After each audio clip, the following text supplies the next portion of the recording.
So comment time. So this guy asking me that he has a problem with animation in Niagara. He want to use a skeleton mesh with animation in Niagara particles. So let's do it quickly. So basically you have to make a Niagara, any particle template you can use. In here we have this fountain, so I'll delete these modules I don't need. I'll use point velocity in this case. And the shape, let's use the torus, and I don't need this. Okay, and let's use just 5 particles. So basically in this particle now I need animated characters. So I'll delete this and take a component render here. And in this just find skeletal component. Then here in the animation, in the mesh, you need an character. So I'll just find a run animation, this one. And let's browse this. So we have animations here. You can choose one animation like this one.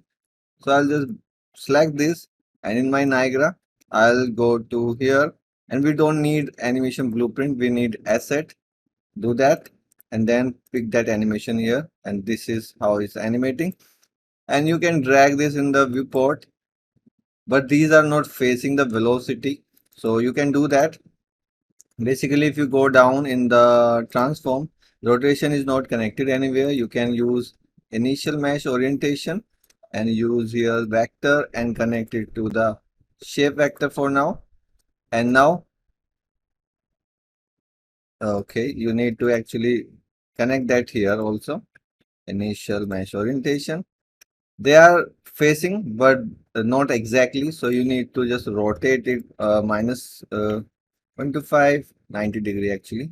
And now if I play, we have these animated characters in Niagara. I hope this will be helpful for you. Thanks. Bye.